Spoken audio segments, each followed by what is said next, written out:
Fala pessoal, beleza? Rafael Cortes Brasil aqui. Cortes Brasil, o seu canal de cortes com React no YouTube. Como não somos um canal oficial, segue na descrição desse vídeo um link para a entrevista completa. Então vamos assistir esse trechinho. Vamos pro vídeo. E eu te pergunto, quais as suas maiores recordações desse show?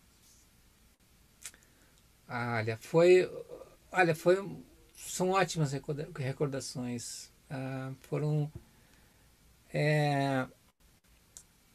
Porque assim, ó, eu tenho uma coisa pessoal, pode ser, meio óbvia, meio comum, né? Que eu não gosto de fazer coisas que eu já fiz do jeito que eu já fiz, assim, né?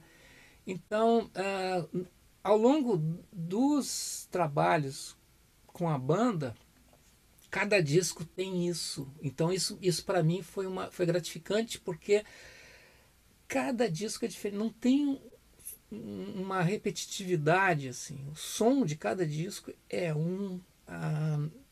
Então, o Alívio foi uma situação, então, para quem não gosta de fazer as coisas como já fez, era uma situação nova. Pô, gravar um disco ao vivo, e não apenas isso, porque gravar um disco ao vivo, eu assisti o concerto do Bob Dylan com The Band, que depois virou um ao vivo, né, lá, o Madison Square Garden e tal. Um registro, mas o Alívio não foi apenas um registro, ou talvez um registro, mas com muito mais intensidade, porque o disco foi produzido pelo Marcelo Sequindi, um guitarrista, né, mão cheia, um cara assim, produtor, e ele nas suas épocas de banda, ele tinha, né, já feito experiências com o som quadrafônico, né, e de ter assim caixas na frente, caixas atrás, e tem toda uma complicação técnica, né, para que isso aconteça sem problemas, né? E ele veio com essa convicção e ele foi feito um estúdio lá no Canecão. E além disso, ele vinha se familiarizando com o que era um show da banda. Coisas que, por exemplo, a maioria dos críticos das publicações paulistanas, lá, Folha de São Paulo, Revista Bis e tal, a maioria, tirando umas exceções como o Forastieri, que se dignou a assistir show da banda, a maioria deles nunca via show dos Engenheiros, né? Não gostava e pronto, e dava audiência, dava a repercussão, falar mal dos engenheiros. Então era um método, uma estratégia muito esperta lá de... Mas enfim, o Marcelo, ele se familiarizou com os shows, ele identificou a relação muito forte que existia do público com a banda, né? O Humberto sempre foi um cara com uma desenvoltura muito grande, assim, né? Foi um showman, assim, na frente do palco, e isso foi se construindo assim uma relação que o público cantava as músicas, o público batia palmas, e o Marcelo, ele diz, pô, o público é um outro integrante da banda, né? Ele é um quarto integrante, isso tem que estar registrado, isso tem que estar presente, né? Não vamos só ligar direto na mesa, puxar o áudio e depois mixar. Não. Ele posicionou microfones na plateia, direcionados para a plateia. Isso é um problema, né? Porque nem sempre funciona. Nós tivemos depois a experiência no Filmes de Guerra, o semiacústico, na Cecília Meirelles, que algumas gravações foram inutilizadas porque tinha alguém muito próximo de um microfone e ficou gritando muito alto. E aquilo vazou, enfim. Mas o Marcelo, olha, teve braço para conduzir. E toda essa proposta assim atrevida, né, ousada, né, e ele conseguiu. E eu lembro até um caso, né, que a gente foi dar uma entrevista depois em Porto Alegre, numa rádio, e a nossa entrevistadora, Kátia Sumer,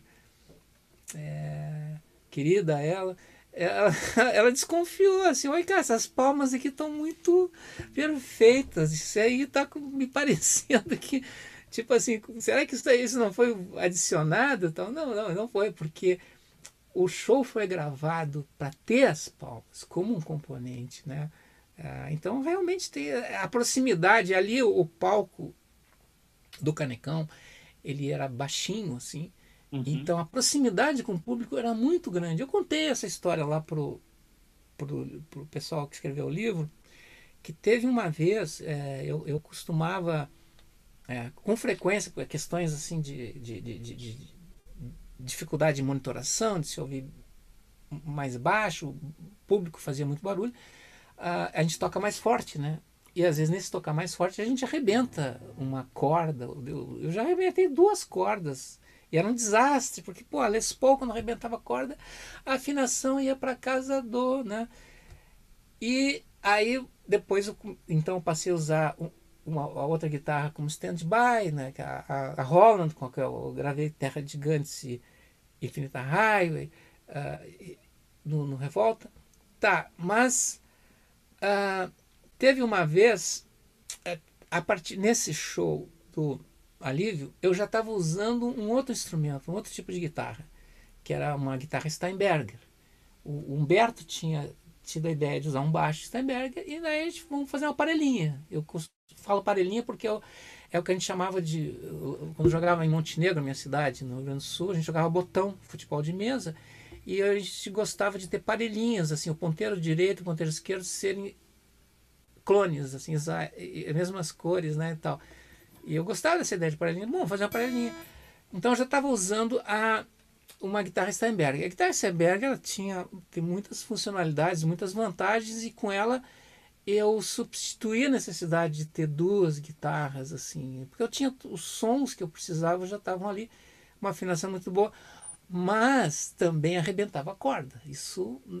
E no detalhe que a Steinberger, porque ela tem um sistema de fixação das cordas que é presa, quando arrebenta a corda fica ali pendurada, né? Mas você não perde a afinação, porque ela é uma guitarra. Essa é uma das grandes qualidades, que você rompe a corda e você fica tocando com as que sobram, sem problema, né? Então isso para um trio, que é uma missão assim heróica, né? Ser guitarrista de trio, poxa, era um grande achado. Bom, nesse show do Alívio teve um momento que eu estava solando, então eu me aproximava da beirada do palco, e num desses solos arrebentou a corda. E aí tinha uma menina que viu que arrebentou a corda, que estava ali bem na beirada, ela esticou o braço e pegou para puxar, para pegar de lembrança.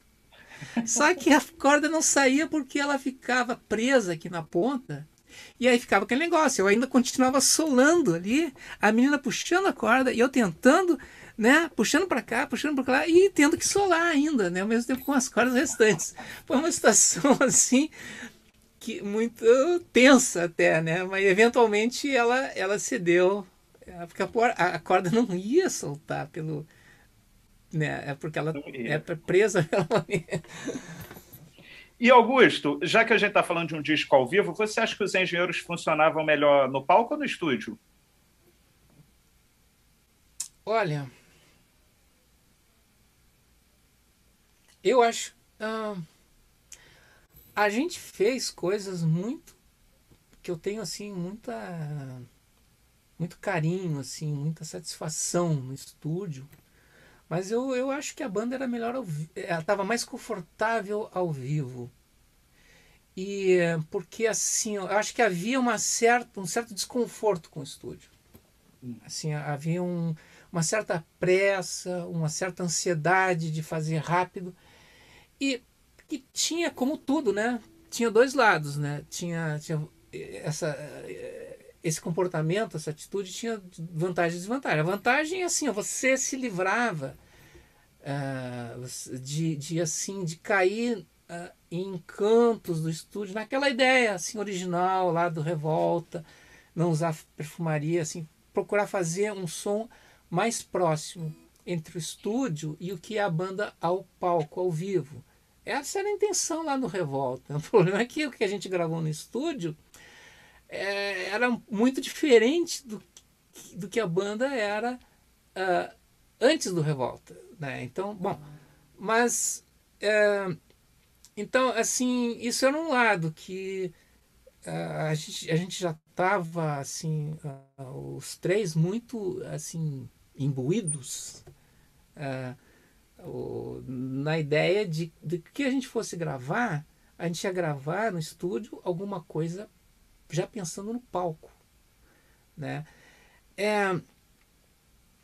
Então tem esse lado, e esse lado é o lado bom. O lado ruim é que algumas coisas poderiam ter ficado melhores, assim, com um pouquinho mais de esmero